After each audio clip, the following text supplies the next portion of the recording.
Thank you. So if you remember, we spoke about issues of transparency last week, issues of rule of law, responsiveness, equitability, and inclusiveness or participation. We looked at issue of accountability, consensus oriented.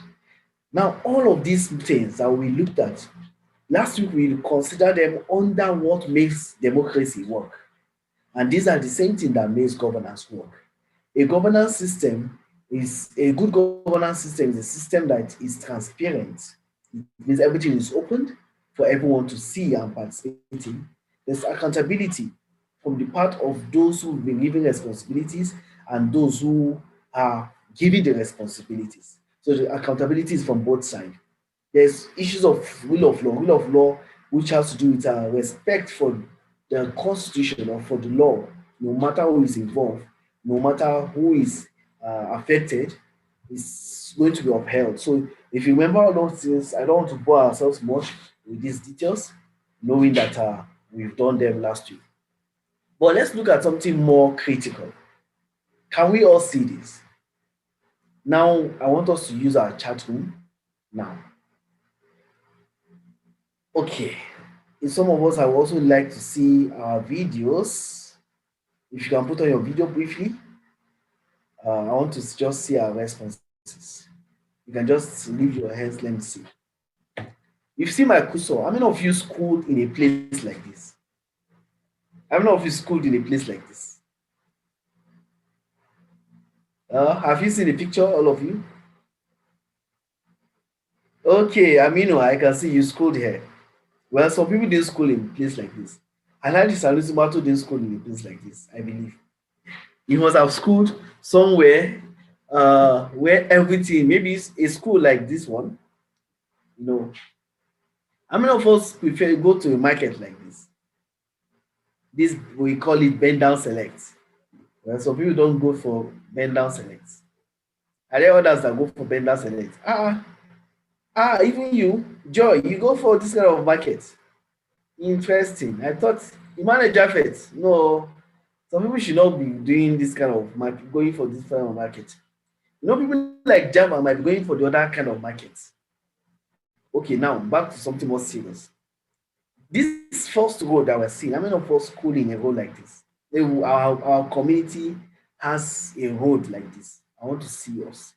In this 21st century, how many of us, our communities have a road like this? Japheth, where are you coming from? Okay, how many of us working? Okay, well, many of us, our communities have transformed, but nobody works in a community like this. Do we still have this kind of communities? Do we? Okay. So now this is a picture of what governance delivers to its people. Are we together? This is a picture of what governance delivers. We said last week that everybody who are involved in a business as shareholders expect something at the end of the year in the name of what is called dividends. Then we realize that in the practice of democracy, the people are the shareholders. We decided this is the way we want to be governed. We are part of the governing process. And we say that based on Abraham Lincoln's definition, democracy should serve the interest of the people. So if this is a situation, if that is what we've done by entrusting our votes or our rights to certain people through the representational system of democracy, then we all are entitled to dividends. So the question is, over the years in Africa and in Nigeria, what kind of dividends have we been receiving from all of our investment in the democratic processes? Is it this type of classrooms that we still have as dividends? Are we still using this kind of market system that promotes more of the informal sector, or our roads are still like this? These are some of the issues that we're going to be looking at. Now, let's look at something critical. What transformed Dubai and deformed Nigeria? When we're talking about governance, when we're talking about infrastructure development, we're talking about where governance is working for people, the first place we think of, one of the places we think of is Dubai, UAE, United Arab Emirates. So the question I have is, what is it that transformed Dubai and deformed Nigeria? Look at these two pictures. This is Dubai, this is Nigeria. Now let's look at the similarities between Nigeria and UAE. Nigeria and UAE. Do you know that Nigeria and UAE we are both colonized by Great Britain? Do you know that both of us we also have petroleum? Then when we're talking about issues of religion, a religious nation, do you know that Dubai and Nigeria we are so religious? Both of us we are both a religious country. So what is it that's transformed Dubai and hindered Nigeria, or it's like our own clock in Nigeria went backward? Okay, let's look at the where Nigeria had an advantage. Most of us have been hearing over time that Nigeria and Dubai used to be almost in the same place or the same position. So what happened to us? But as even as at that time, we had more advantage than even the Dubai. For instance, do you know that Dubai doesn't have fertile land? It's located in a desert. But Nigeria is blessed with a fertile land for agriculture. Do you know that Dubai does not have natural rivers, lakes, streams like we have in Nigeria? In Nigeria, we have natural seas, oceans, rivers, lakes, lagoons. Anyway, there is also the part of Dubai that is with the water, but not like we have in Nigeria. When we're talking about rainfall, do you know that Nigeria experiences rainfall more than Dubai? In some parts of Nigeria, they experience rainfall for 260 days in a year. Some parts of Nigeria experience rainfall almost throughout the year. But Dubai experience rainfall maybe 26 times in a year, in a year, 26 days in a year. So we have advantage more than Dubai. Dubai does not have any other raw materials. Most of them are imported. Nigeria have virtually every raw material you can imagine on it that we don't even know what to do with them. Can you imagine?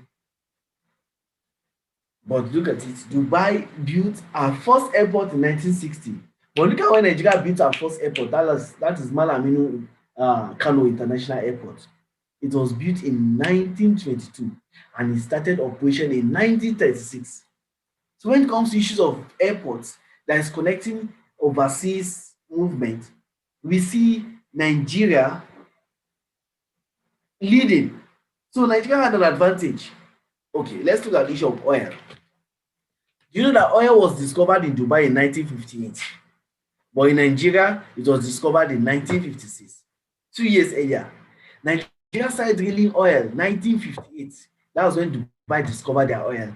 And Dubai sold its first oil in 1960. So where I can see Ibrahim Saleh is saying that Nigeria is even more populous than Dubai. This is also an advantage. I agree with you. Nigeria is more populous than Dubai. In fact, in terms of landmass, Nigeria has bigger landmass than Dubai. In one of the third smallest states in Nigeria might have landmass compared to Dubai. Okay, I can see Ibrahim Umar saying that Nigeria will continue to go up in darkness of maladministration. Let's adopt a system that enables people to go into leadership position via experience and performance. Okay, so you see, there are different ways, different things attached. But look at how Dubai have done better than Nigeria. Remember, we say that like our boat started the same time, but it's like ours went backward. Imagine Dubai built the tallest building in the world in just 5 years. In Nigeria, we are struggling to finish the construction of Lagos Ibadan Expressway since Obasanjo left office in 2007. As in, can you imagine? This is unimaginable. Dubai made man-made rivers, lakes, canals. In Nigeria, we have these things naturally, but we can't even maintain them. Nigeria has just a few seaports, functional seaports. Now, Dubai that doesn't have these natural amenities have world-class man-made harbors where ships can land, where you can big harbors, international standard harbors. Yet they don't have natural rivers, so they created their own rivers. Hmm. Dubai, a city, has 3 functional seaports, while Nigeria, a country with 36 states, has just about 7 seaports, with just about 3 working at full capacity. Dubai does not have natural water bodies, and they have been able to build rivers, streams, etc. While Nigeria Water Corporation is struggling to supply 24 hours water to people. I just want to give us this situation, and I intentionally picked Dubai. I picked, excuse me, Dubai and Singapore. But time will not permit to talk about Singapore. We'll just rush around Singapore development. Are we together? So, Dubai port of Jebel Ali is the largest port in the Middle East, and it was built from scratch. It is the largest man-made harbor in the world. Dubai built the first rotating skyscraper in the world. That is every time the building will be rotating to face a different destination. Wow, you need to watch the documentary of those big structures in Dubai. But Nigeria, we can't even generate 24 hours water supply in 2020. Water Corporation cannot supply 24 hours water to just a few communities they supply. Nigeria was still struggling to generate 24 hours of power supply. Nigeria, we have one of the poorest roads in the world. Our health system is in a mess. So I have a question for all of us, and I want to hear from us all. Why was Dubai able to do this and Nigeria is still struggling? I want to hear from us. Why was Dubai? I want to see responses on the chat room, and I also want to give some people opportunity to speak briefly as we continue with the sessions. So I want to hear from us.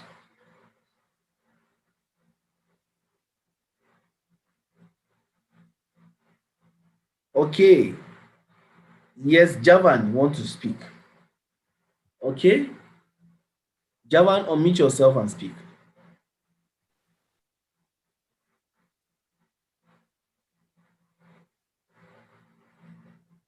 Javan, I saw your hands up. Okay. Somebody have sent to a posting. He says, the predicament of Nigeria in terms of underdevelopment and corruption can be traced back to the problem of leadership and governance.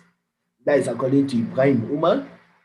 Okay, Grace Abubakar is saying bad structures and implementation of government policies is what has made Dubai grown and Nigeria still struggling. Thank you for that. Thank you for that. Yes, Umar is saying our governance system is poor. Andrew Powell is saying due to bad governance, selfish interest, that is the governance as self-centered. Sympathy is saying we lack good leaders rather passionate leaders. Oh, Abdulmalik Isa says I always cry internally when such a topic is being discussed. It's beyond ordinary person's understanding. Interesting. Suleiman saying in Nigeria we lack good leadership. Muhammad Adminu is saying lack of political will in Nigeria. Uh, Mohammed, okay. Alhaji Sanusi says Dubai are religious and practice in practice, and Nigeria are religious by name. Oh, interesting. Margaret says selfish interest of our leaders. Okay. So Ibrahim Saleh is still saying good governance is the secret behind Dubai's success story. Nigeria have what it takes to be better than Dubai. Here in Nigeria, we lack good governance, bad governance, and self-centered. Okay. Equal Foundation saying leadership on lines of ethnicity, tribalism, and private gain. I hear you, ma. Well done. Okay, we lack leaders that will push the plan sketch to its completion. Javan is posting says, from the onset, our forefathers laid a foundation based on sentiment for us. Sorry, my network was slow. No problem.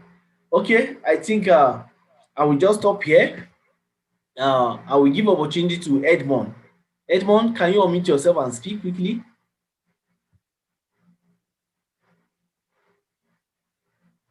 Yes, Edmond, are you there? Yes, sir. Can you hear me? Okay, yes, I can hear you. Go ahead. All right, sir. I think I kept on saying the last time that the problem with Nigeria is that it's to do with a strong will. You Is know, what? it, strong will, a personal strong will. Strong will. Will, yes, Okay, yes. okay, If you check the history of Dubai and Singapore, yes. it takes the will of an individual to change the narrative of these two countries. The story Okay, of Dubai had to do with the vision of a single individual. okay. He woke So up with thank a you. vision, yes, and he actualized it. The same with Singapore. So the same thing Okay, with Nigeria. If me and you can have that strong will, we can change the story of Nigeria as well. okay. Thank you very much, Edmond. Temoko, you'll be the last person to speak on this matter, then we'll continue. Temoko, unmute yourself and speak.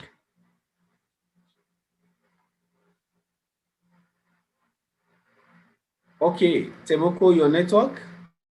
Alright, Sanusi, unmute yourself and speak. Yes, Sanusi, unmute yourself.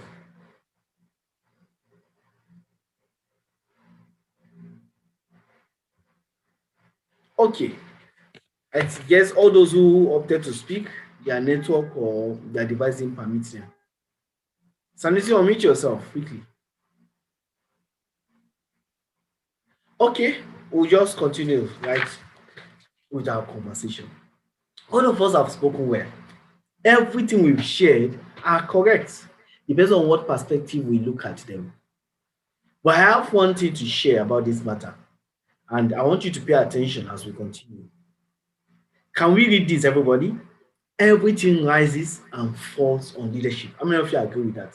If you agree with that, let me see your comment on the chat box. Everything rises and falls on leadership. Do you agree?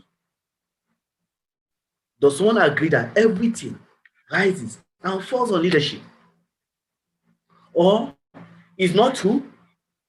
Okay, Jamila is saying facts. It means some of us are following. Yes, beautiful.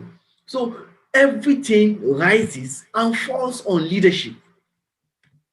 Leadership is the biggest problem that we are having in Africa and in Nigeria.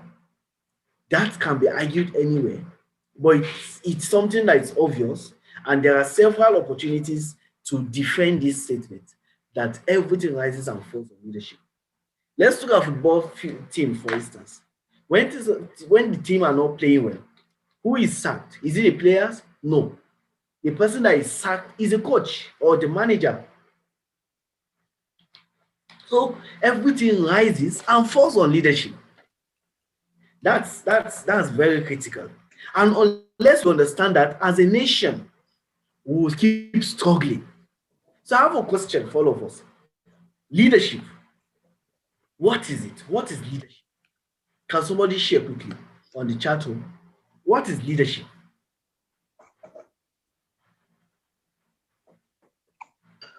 What is leadership?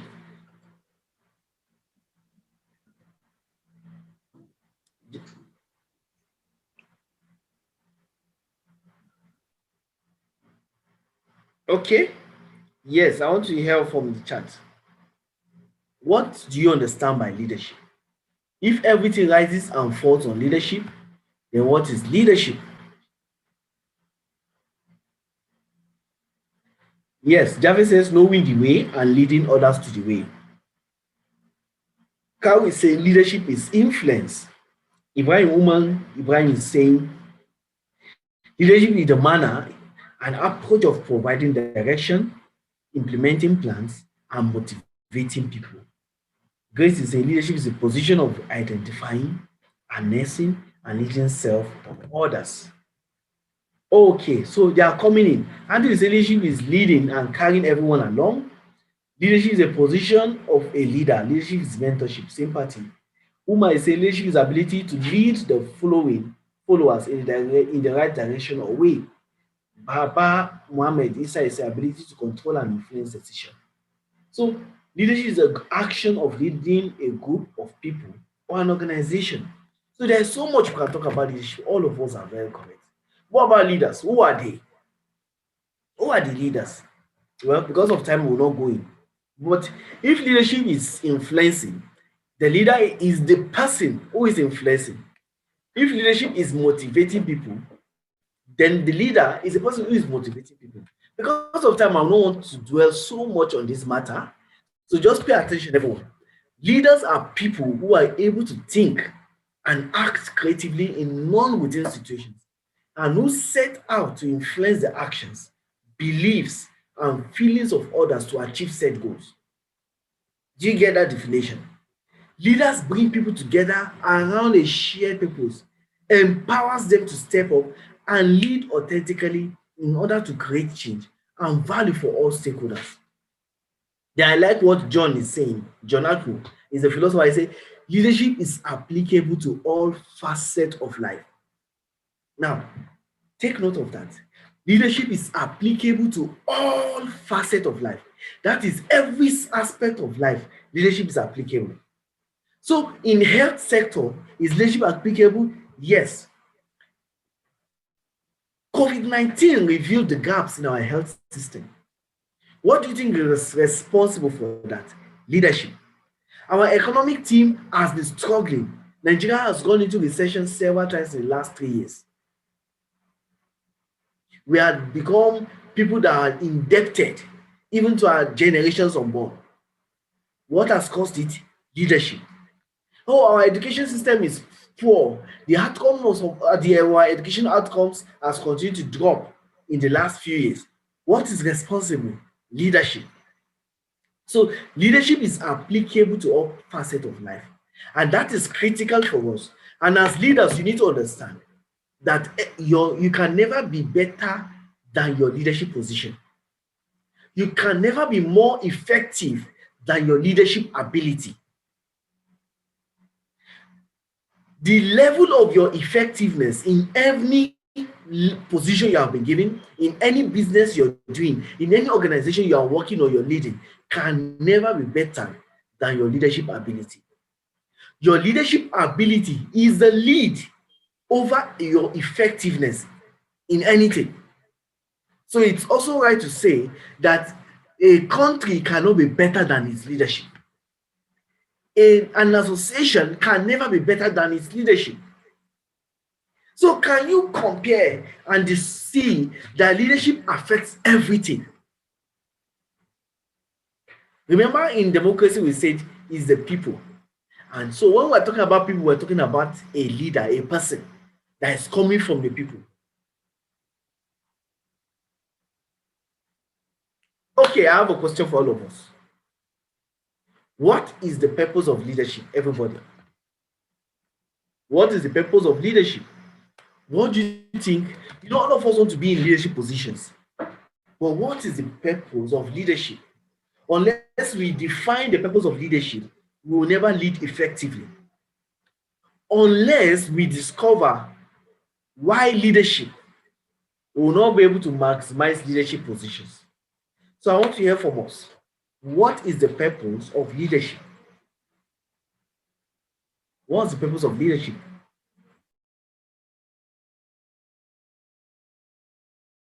What is the purpose of leadership?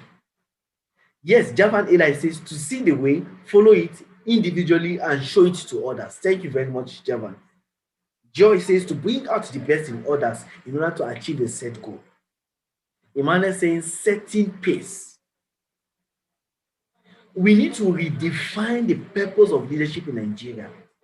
If we don't redefine the purpose of leadership, we will not get the right people there. Remember my concluding statement on democracy is that the purpose of this session is that we have to find a way to get competent people into leadership positions.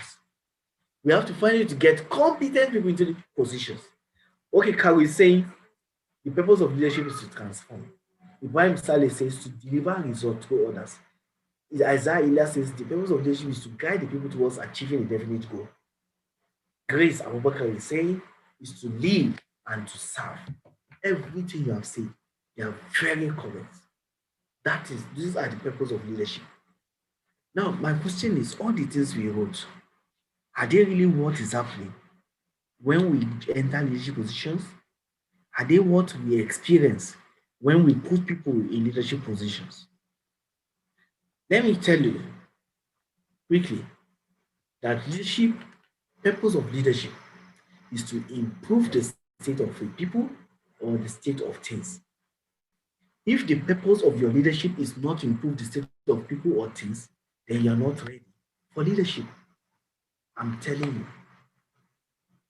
Are you with me, everybody? Any leadership that is not targeted at improving the state of the people or the state of things is not leadership. And that is the problem we continue to have. We have been building a leadership system where the so-called leaders come to only maintain the system, not to improve on the system. Now, we are in Africa, we are people who are good with giving excuses. We give excuse. Oh, why did you come to office late? Sorry, this happened to me. Sorry, I didn't sleep well. Sorry, I had a running stomach. Why didn't you do this work and submit? We are people that are giving excuses. Our civil service is not productive. Why? Because our civil service is full of people giving excuses. It means we are paid to give excuses. Since you enter the leadership position in your organization or in your association, tell us, have you improved the state of the people or you have improved the state of things? Last 3 weeks, I had opportunity to interact with State House of Assembly members from Bauchi, and we're talking about excellent leadership discussion. We're talking about excellent leadership, and people were talking about the aspect of people loving you as a leader. And I was listening to the leaders with passion. That people love you as a leader, that you just serve the interest of the people. Serve people, just get things with people, let people love you. Many of us, that's all we think about. But do you know that people's love is just a level in your leadership journey? If you get into leadership because of people's love or acceptance of you, or people made you to lead them because they respected you, that is, people have given you their permission to lead them, like we had in the case of Nigeria, where people loved our president Buhari and gave him their mandate to lead them. That's level 2 leadership, according to Joe Maxwell. We need to move on, step on. And the next level is, are you producing results? Then the 4th level is, as you're producing results, are you reproducing people that will produce results? So you see, we must have a structured leadership philosophy that is geared towards improving the state of the people and then improving the state of things. Nobody puts you as a president of your association just to maintain the position. They chose you to lead them so you can make things better for them. Now let's look at this picture of Dubai once again. Look at what they have been able to build over the years, and look at what Nigeria has been able to do. Remember, we had similar history. We had some peculiar developments that you can link up with each other, but see the journey that they had and see where we are presently. I was talking about Singapore. Singapore also was like Nigeria. In fact, Nigeria was better than Singapore, even though Singapore gained independence earlier than Nigeria. See, let me share with you. Both Nigeria and Singapore were colonized independently by British, just like the way Dubai was colonized by Britain. Nigeria got her independence in 1960. Singapore got ours in 1963. Both sides with similar macroeconomic statistics. I'm telling you, our economy was on the same position when we started. In the early 1960s, Do you know that Singapore was importing water from Malaysia? Singapore was importing water from Malaysia. So what happened to Singapore? And then what happened to Nigeria? Do you know that Singapore has no mineral resources, but Nigeria have abundance of mineral resources? But look at it today. Singapore's economy is heavily diversified. While Nigeria, we are still struggling. We are still struggling with oil. We are still struggling. What is the difference? Is leadership. Someone who changed the thing was the Prime Minister of Singapore, Lee Kuan Yew. Many of us must have heard about him. Lee Kuan Yew is someone you need to study. He's a selfless leader that they call him the father of development in Singapore. Yeah? Let me tell you something. Let me read out something for you. To resolve this dilemma that Singapore had found themselves in the 1960s, this man, he formed a strong central government. And this government, what he did was he moved early to create a business government partnership aimed at developing and coordinating the nation's most precious resources, which is the people.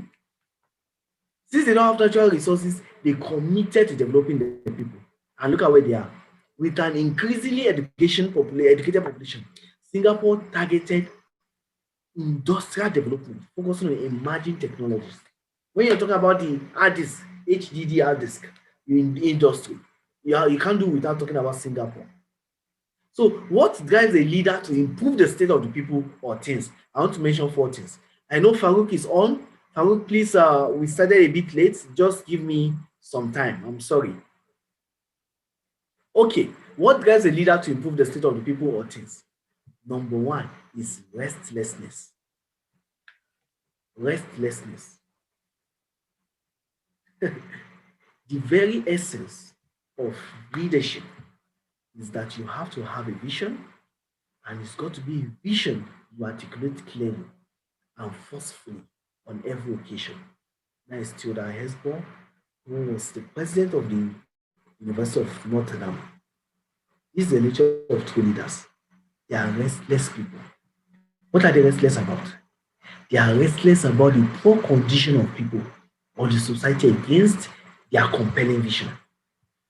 That's what they are restless about. Let me ask you a question as emerging leader in the Youth Civic Engagement Program. What are you restless about? What are you restless about? What are you obsessed about?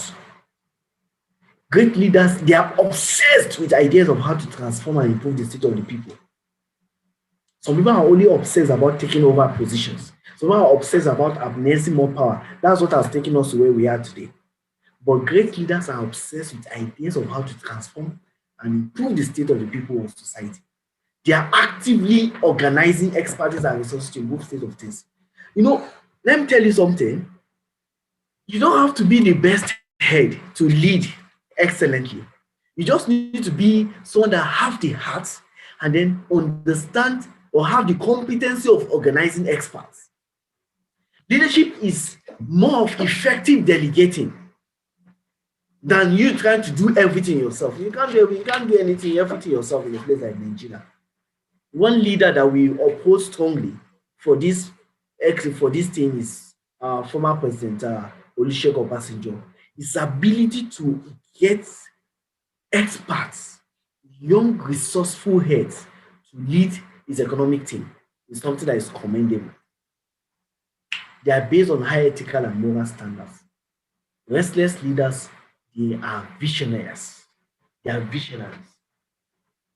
There is nothing more demoralizing than a leader who can't clearly articulate why we're doing what we're doing.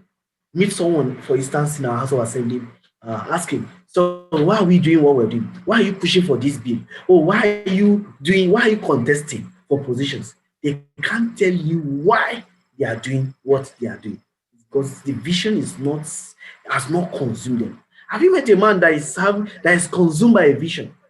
Like, even locally, we have met some of them. Recently, I had a conversation with Honorable Nokwada, and that is representing Bogobo, federal constituency, state constituency in Bauchi. This man, when you hear him speak, he's speaking from a point of someone who is passionate about climate change and about entrepreneurship. And check it, most of his work and businesses, you see those things entering into it. That's a vision. When he was narrating it to me, his vision for the climate justice in Bauchi State, you'll be wow. I mean, we have someone like that thinking in that line. That's rare. There are many leaders like that. So when we're talking about vision, vision is a picture of the future you want to create. Many of when we're talking about vision, it's difficult to talk about it. Tell us what's your vision? Do you have a vision?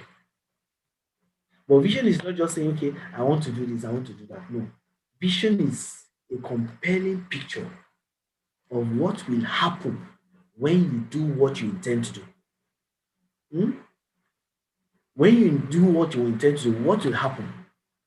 Vision flows from you, but it is more than you.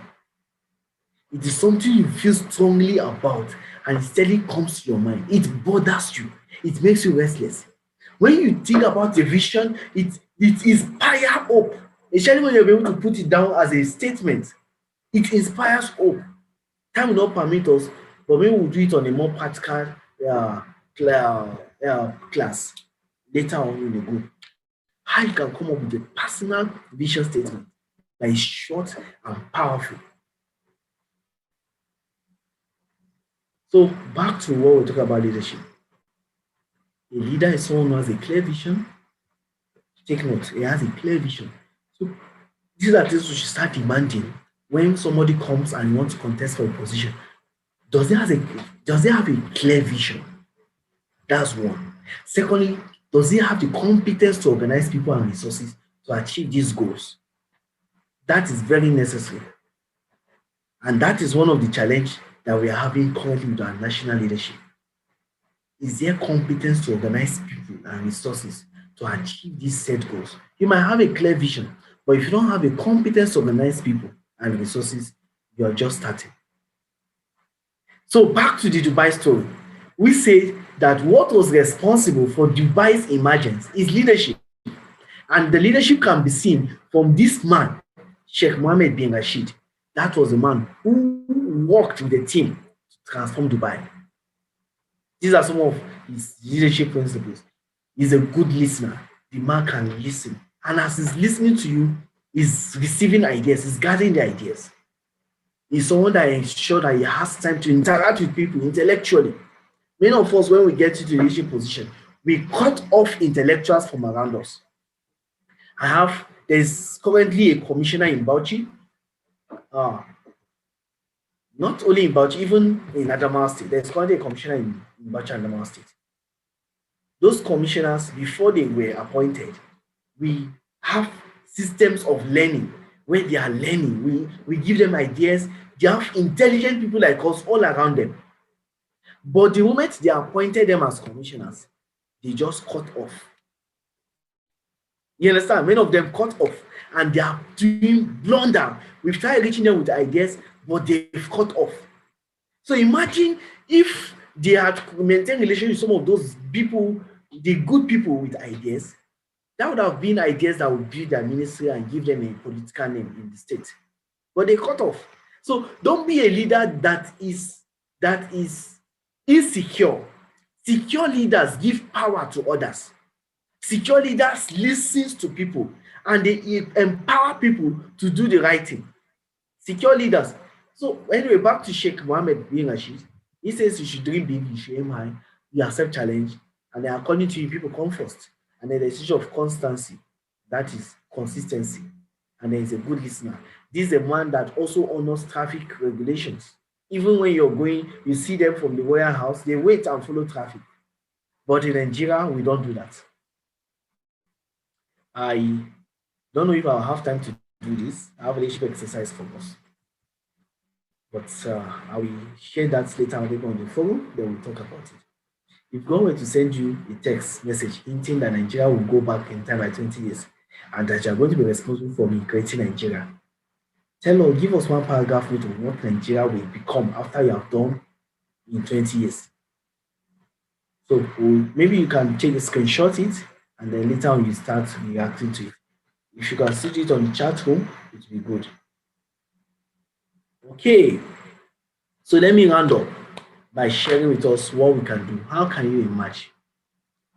Improve yourself. Choose your values. Choose your values.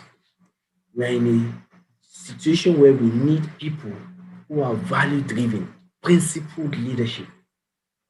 Nigeria have lost billions of dollars from corruption because of valueless leaders that were put in the arms of affairs. Build self-confidence. Know yourself. Do you know that people with high self-awareness, they usually pursue greater dreams and goals? Some of us, the only thing we think of is how to marry. A man, you're thinking of a man he's working. Oh, I want to get a better job. Why? So I can settle down. You see, that is a small goal. That's a small dream. And you see a lady, the only thing she's thinking about is how to marry, how to settle down and marry. Life is bigger than that. If you understand that inside of you is a great potential that can transform Nigeria and Africa, a higher sense of self-awareness, you pursue a bigger dream and goals. Engage time. Don't waste time. Engage time. Many of us, we waste time. Do you know somebody says that those who watch two Nigerian home movies can never compete with those who spend 3 hours a day to learn something or do something engaging. That's the truth. It's not that you shouldn't watch movie, but do you know that you can engage time? That time you're spending to watch movie, is the movie watch, is it worth watching? How will the movie add up to my rest or to the situation that I need at the time? Then the next thing is we need thinkers. We need people that can think. Do you know that when you walk around people that think, it helps you think. When you study books, it helps you to think. Do you know that our leaders in Nigeria don't think? In fact, they are not updated about recent happenings, global happenings. Our education systems don't stir us up to think. You can't afford to be like that. Dare to think, everybody, dare to think. Can you type it on the chat room? Say dare to think. I want to see it on the chat room. Dare to think. The entire world's innovation is only based on 10% of human intellect. So how are we using our brain, everyone? Hmm? How are we using our brain? From today, maybe some people, when I meet them on the road, I'll tell them, dare to think. Dare to think. Dare to think. Use your head. Seek knowledge. Pay for information. Many of us, imagine this training, for instance. Many of us were getting this training free of charge, yet you're going to be reimbursed data.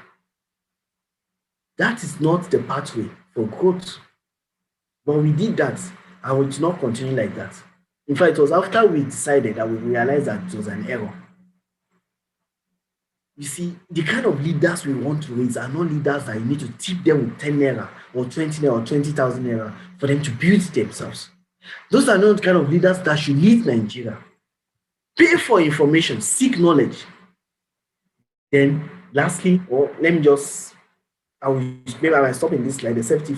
Anyway, let's just continue. Understand the agenda of the global dream. Many of us, we don't understand what is happening globally. We don't understand what is happening globally. What are the issues even in our localities? We don't know. Desire excellence. Be the best you can be. Be the best. Who are your friends?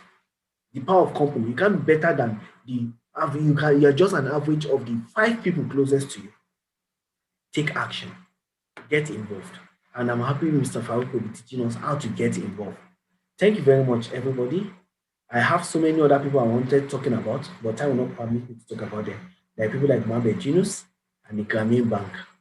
People like the founder of Google. I will conclude with this slide that over 10,000 new leadership positions shall emerge over the next decade in different fields in Africa. The world is changing, the world is emerging. Everything is shifting, even nature. Only those who change along with it shall survive. Only those unique ones, visionary leaders, shall emerge to lead in the new world order. Thank you very much, everybody. Thank you for listening. We'll be waiting to hear more from us on the chat room as well as uh, in the WhatsApp group. I'm sorry, Mr. Farouk, I've taken some of your time. I'll just give you the opportunity now. Um, Everyone, I'm sure we are all enjoying ourselves already. Welcome, Mr. Farouk. You can unmute yourself. Thank you very much, Shaun, and thank you for inviting me to speak at this training program. And it was very inspiring to also just listen to your session and just have an idea of what is going on. Thank you so much, sir. Everyone, let's welcome Mr. Ibrahim Farouk.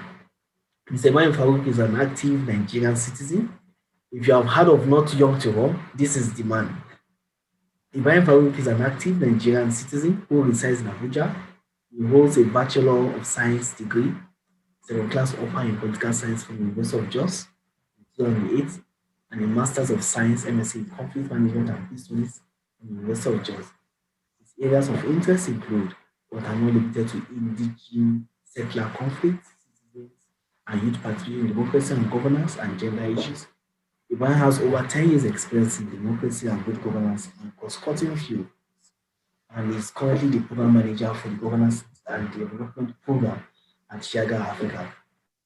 At Shiaga Africa, Ibrahim has built the capacity of over 200 organizers in Nigeria and across West Africa who have been instrumental in leader advocacy campaigns and movements in their communities.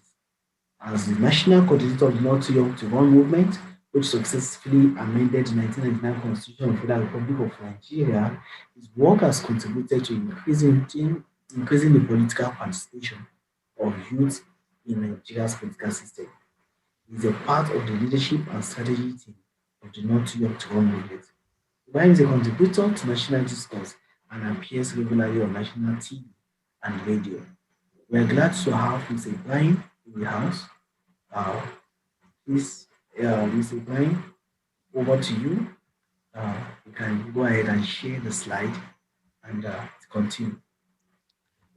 Thank you very much for having me, Shaun. And let me just say good afternoon to everyone. I hope you can hear me. If you can hear me, please just drop a message in the chat box, or if you know how to use your reactions. We have reactions on um, we have reactions on our chat box.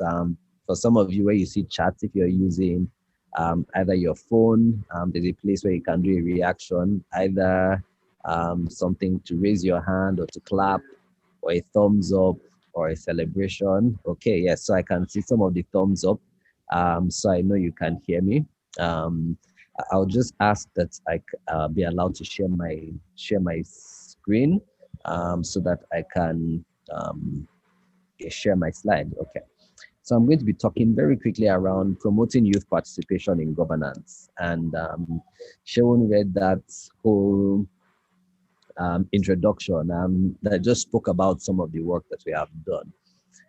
And I'm just going to very quickly share some of the experiences, speak some big English, try and inspire you as much as possible on why it is very important for us to increase participation of young people in governance. I'm sure if I was going to take a poll, the participants on this call, and for those of you who have been attending, are young people, because I know it's a youth program, That's especially right. it's young.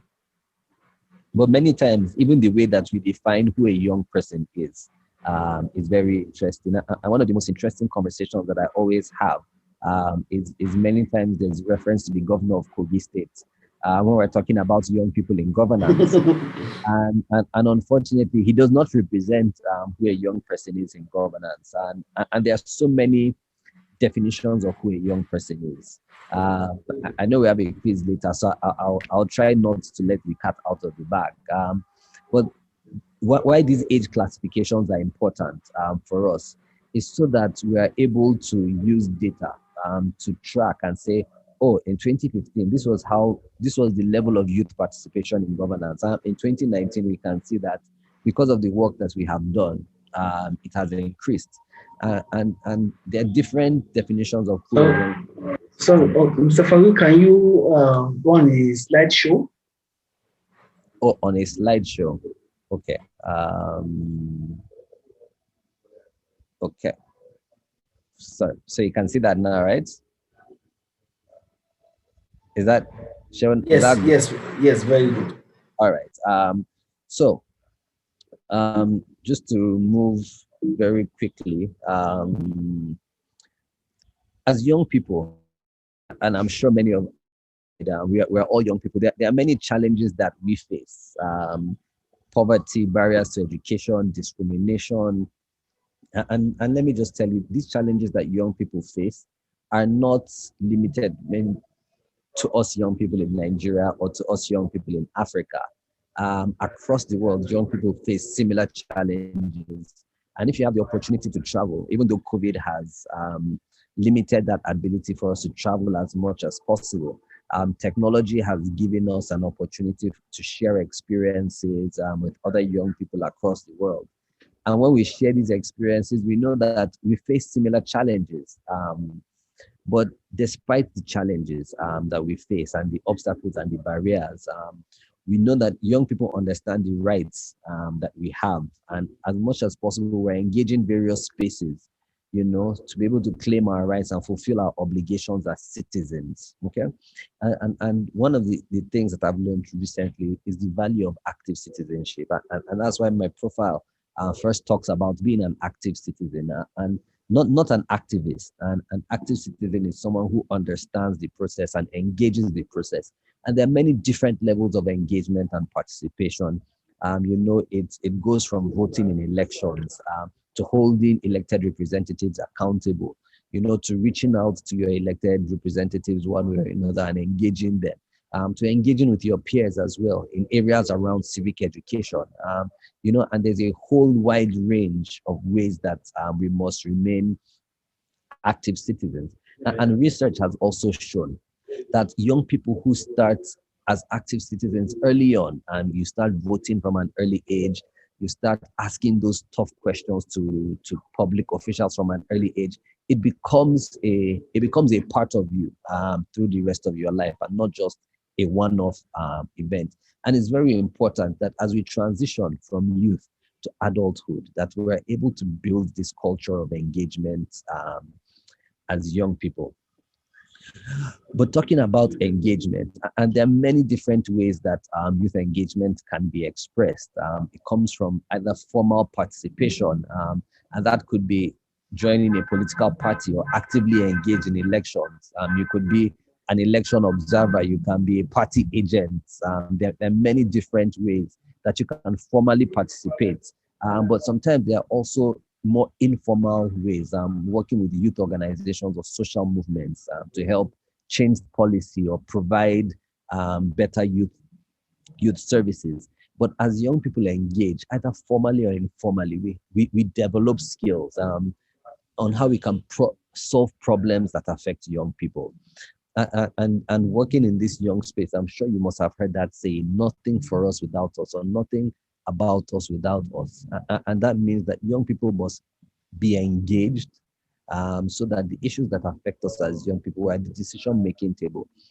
Another proverb says you cannot shave a man's head in his absence. You cannot make those decisions that would affect young people for such a long time without the involvement and the inputs of young people in that. What does active citizenship do for us? And if you can see my slides, there are two boxes at the bottom of the slide. And it says, one, it develops young people's agency. And so you can take part in what happens in your society. I was talking with a friend of mine just a few days ago, and for the first time, I attended an estate meeting. And the estate where I live usually have meetings, and I never attend. And I said to myself, I don't think it is proper that I have so many opportunities to speak about engaging and taking informed decisions. And even some of the very practical ways that I, as an individual, can participate are staring me right in my face. So there was a meeting where decisions were being taken concerning security in the estate. And I made it a point of duty. And when I came back, my neighbor was saying, neighbor, where are you coming from? I said, oh, well, I went for the estate meeting. And she was very shocked. But even in doing the work we do, is beyond just talking the talk, but also walking the walk. And secondly, as active citizens, um, we create an enabling environment when we participate to ensure that our policies, legislations are inclusive. Because one of the fundamental elements of a democracy is around inclusion and around participation and around representation for the different groups. And by groups, youth is a group, the old or elderly people are a group, men are a group, women are a group, persons living with disabilities are a group. Rural and urban classifications. Those are various groups that we have in society, and we must involve different actors who play these different roles to ensure that we can increase the participation of young people in governance. And when we talk about governance, I want you to just remove your mind from the fact that participating in governance is not just about running for office or becoming honorable. And you're in the House of Assembly or House of Reps, and people are calling you honorable. But there are so many different levels for participation at national level, at the state level, at the local level. And for me, I think the local level has been one of the most neglected levels for young people to participate. But it is the closest level of engagement for young people to actually participate. And we must go back and start to build that culture from a local level. Nothing stops you from, if you want to run for office at the House of Assembly or at the House of Representatives or the Senate or governor or president. This is wonderful, and we will support you. But also to just keep at the back of your mind that the levels for engagement are different. You can engage with your political parties, even at the ward level, at the local government level, at the state level. There are so many ways that we can ensure increasing governance for young people. But why is this important? And even not just looking at my slides, is that for me, one of the most important reasons for getting young people to participate is that because that is what a democracy is. Democracy is around participation. And it is undemocratic to say the population, the wider population, many times there's this argument, do youth make up 50% or 60% or 70% of the population? And for me, that is not the question. It to me doesn't matter whether we make up 50%, 60%, 70%. The thing is, are we represented in those decision makings for the country? There's been a lot of advocacy recently, more around persons with disabilities, for instance. For persons with disabilities, I think one of the last research reports I read, they said they made up maybe less than 10%. So whether you make up 10% or 50%, you have a voice, you have a right to be represented in what happens in this country. But also to make a more long-term difference, it's essential that we have young people who start to learn. And it's not just about saying, first of all, oh, because we are young, we want to take over and we want to kick the older people out. But it's more around intergenerational dialogue and learning from other people, because many of those who we have in governance today in those spaces, whether in political parties, even in our government institutions, are going to have to transit. You'll reach an age of retirement where you cannot continue to work in these spaces where you are.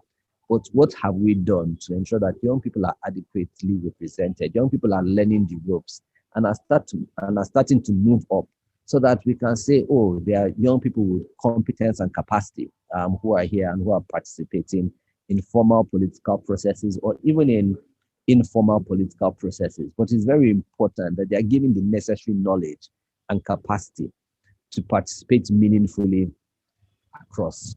But where there are obstacles, young people can feel very rapidly disempowered, or they believe that their voices don't count, or people are not taking them seriously. And this leads young people to be disinterested. You say, oh, it doesn't matter, or my vote doesn't count, or whatever I think doesn't matter. And it's very important for us also, because another area around civic participation is voter education and sensitization. And for me, it is very important to ensure that as we move forward in the work that we do, and I'm going to emphasize again that not everyone is probably going to run for office. Personally, I'm not sure I'm ever going to run for public office in my life. But for those of you who are interested in running for public office, I'll congratulate you ahead of time and say we are here to support you. But also not to forget that where there are obstacles, how can we remove those obstacles?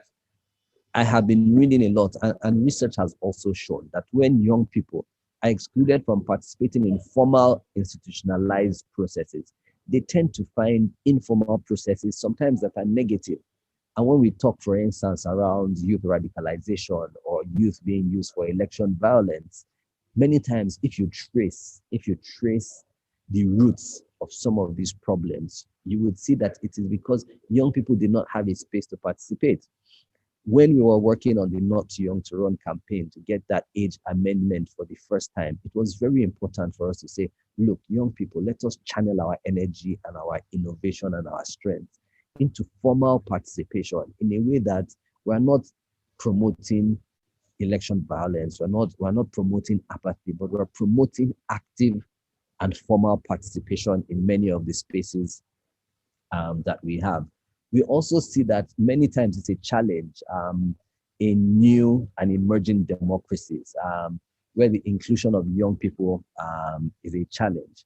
And various stakeholders have a role to play, especially the election management bodies, organizations like INEC, stakeholders like the political parties. Recently, one of the major political parties was holding a registration and revalidation exercise. And you could see how they were deliberately trying to target young people to come out and participate and register to be members of their political party. And I think this is reflective of the understanding to get more young people to participate. And we're really hopeful that moving forward, many more political parties, as they begin registration drives and voter education drives, they would also continue to target young people to participate. Now, what are some of the major issues that young people face? And I've talked about them, but just to summarize from some of the research that I did as I was preparing um, for this presentation, is that opportunities to engage are limited because many of the social norms in many parts of the world discriminate against young people. The question you would ask is, oh, are you ready? Oh, what experience do you have? Oh, okay, why should we listen to you? How old are you? What do you know? So there are those social norms, and many times we come from what we call an ageist society, where age is equated with wisdom, and it says, oh, if you're not up to a certain age, you should not participate or you should not engage. We also have where both formal and informal engagement can be understood as political participation, but there's strong evidence that shows that youth participation in formal institutions is low compared to older citizens across the globe. So now, if you remember, I said that it starts from when you're young. You start to build that culture and you carry it on with you through the rest of your life. And if you speak to many of the older people who are currently engaged, and when I go to vote, I see so many elderly people who come out to vote. And it is because over time they have built it as a culture to come out and participate. And throughout their lifetimes, they have continued to do that. We also see that people under the age of 35 are rarely found in formal political leadership positions. And many times as young people, we like to see role models. We like to see young people who are like us, who are leading, and it inspires us and it gives us confidence to say, if Shehu fit do or myself, I go fit do But where we find that young people who look like us, who sound like us, who think like us are excluded, we also tend to think, okay, maybe we cannot do this, or maybe this is the exclusive preserve of older people. And those are some of the things that we need to change as we respond to the needs of young people. And even though I keep on saying all of us are young, many times I also say that we have what we call older youths and younger youths. And if you're very active on Twitter as well, sometime I think last week, there was this huge debate between the generations called the Generation Z, and the generation called the Millennials. And it just buttresses the fact that even as young people, we are not a totally homogeneous group. We're also very heterogeneous, and we think differently.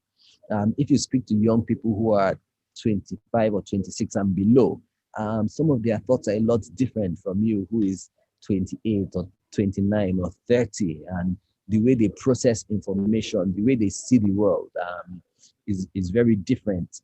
And as we engage, I would encourage you that in your engagements is to understand those differences. If you're conducting voter and civic education, for instance, ask yourself what is your target group? The way you would speak to a 30-year-old would probably be a lot different from the way that you'd speak to a 25-year-old. The way you'd speak to someone in an urban area would be quite different from the way you'd speak to someone in a more rural settings. And for us, especially in society and as advocates and active citizens, it is almost like we are that bridge between citizens and the government and public institutions, and almost as if we are there to speak their voice. We are the voice of the voiceless, and so it's such a huge responsibility and a heavy burden for us. But when we realize that young people have a right to participate and to be included in democratic processes and practices, we will need to ensure that we achieve some of these goals that we have set, that are whether within our national or international agenda, things like the SDGs, and how we can promote some of those goals. I'm going to talk about very quickly about some of the obstacles that we face, and I have categorized them into what I call structural, individual, and organizational obstacles. Structurally, one of the challenges that we face is the age requirements to vote or run for office. So, for you to be eligible to vote, you have to be at least 18 years old. To run for office now, at least, you can be 25 years old and run for House of Assembly or House of Representatives. So that means you have to wait about 7 years, 7 years from when you are eligible to vote to when you're eligible to be voted for. And previously, it used to be about 12 years. But with the Not Too Young to Run movement, there has been some decrease. And for some young people, they are disenfranchised. Or it's like, if I can vote when I'm 18, I can make those decisions. Why can't I also run and represent my constituency? In some countries, there are also age restrictions on when you can campaign. So even if you want to work for a political candidate, you're not allowed to campaign until you're a bit older. When it comes to political parties and some of the structures we see in our political parties, the cost of nomination forms and campaigning. And truth be told, politics is expensive, and there's a lot of money that goes into it. But we must find ways that we can reduce these costs so that more people, especially young people, can participate. And I also spoke about social and cultural traditions, where many times a young man or a young woman is seen as being inexperienced or not ready to hold leadership positions. We also have what we call the individual obstacles. And one of these things is a distrust in political institutions. Many of our young people and even some older people no longer trust the government, no longer trust our political parties, no longer trust INEC, which is a lack of confidence and trust in election management bodies. And so once you lose that trust to say, oh, even if I come out and vote, my vote is not going to be counted. In the back of the mind of that young person, they are saying, if my vote is not going to be counted, why should I even come out and vote? And that's a question. There's also a question around lack of access to knowledge or understanding these political processes, and understanding what are the requirements for running for office. What do I need to know about voter education? INEC has been saying, oh, we're going to start continuous voter registration. But if there's a lack of access to knowledge about these processes, it presents an obstacle to young people to participate in these processes. But there are also some organizational obstacles. Even within the election management bodies like INEC, there's such a low representation of young people in those structures. Even within the political party structure, for instance, you see very few young people. I was just trying to do some work with youth leaders of some political parties. And for the two major political parties, I was looking at the ages of their youth leaders. And currently, one of them, I think, is about 50 years old, and the other one is about 43 years old. And these are youth leaders. So even within the party structure, but how can we try and get more young people as party executives, either at the ward level or at your local government level? Imagine we had more young people as public relations officer or organizing secretary, or not just leave the position of youth leader alone, and let us focus on some of these other offices, so that even in party politics we can start to see an increase in the number of young people. Because as it is right now, the political party is the only vehicle through which you can run for elective office. I know with the work we did with Not Too Young to Run, there was an attempt to get what we call independent candidacy, meaning you don't have to be a member of a political party, but you can run for office, but that didn't work. We also have limited data on youth political participation, and I spoke about that previously. And if we have some more data, we're able to say, oh, where are the gaps? How can we plug these gaps to increase that? There's also challenges and obstacles around interrupted election cycles. And it affects young people. And I know, and many of you know, many times elections have been postponed in this country. And so just imagine a young person who was already gingered in the morning, you're getting ready to go out and vote. And then you just turn on your television or your radio, or you go on social media that morning, and you hear that INEC has postponed the election for another 2 weeks. There is something it does to your excitement and your ginger. It's like you just carry cold water and pour it on all of that excitement that you had to go and vote. And you ask yourself, oh, INEC, you had 4 years. You had 4 years to prepare for this election. And every time we asked you, oh, are you ready? You told us you are ready. And then on the morning of the election, you not come and tell us you're not ready. Especially for young people, it just changes the way you work. But across Africa, and I spoke about that as well, is that there are frameworks, and as we do our advocacy around youth civic engagement and increasing youth participation, I would encourage you to look for some of these documents. The African Youth Charter, there's the African Charter on Democracy, Elections and Governance, known as ACDEC. There's the African Charter on Human Rights and People's Rights, African Charter on the Rights and Welfare of the Child. And these are international frameworks that Nigeria is a signatory to. That means we have agreed to it, that promotes participation of young people and of children as well. But we also have the Constitution of the Federal Republic of Nigeria, which talks about the age classifications for running for office, for instance, and guarantees the rights to participate in the process. There's the National Youth Policy, for instance, and let us not be among those young people that would say, oh, we do not have access to information, because that access is there. And so let us read those resources as it helps to guide us and just broaden our thinking around how we can promote youth participation and why it is very important. These documents have been carefully worked on, carefully researched, sometimes by people that have also had an opportunity to engage with, who are very passionate about this sort of work. I spoke about the National Youth Policy, and many African countries have adopted youth policies or established youth structures. I have tried not to talk about these youth structures in this my presentation, but we know them, and they've had many challenges so far.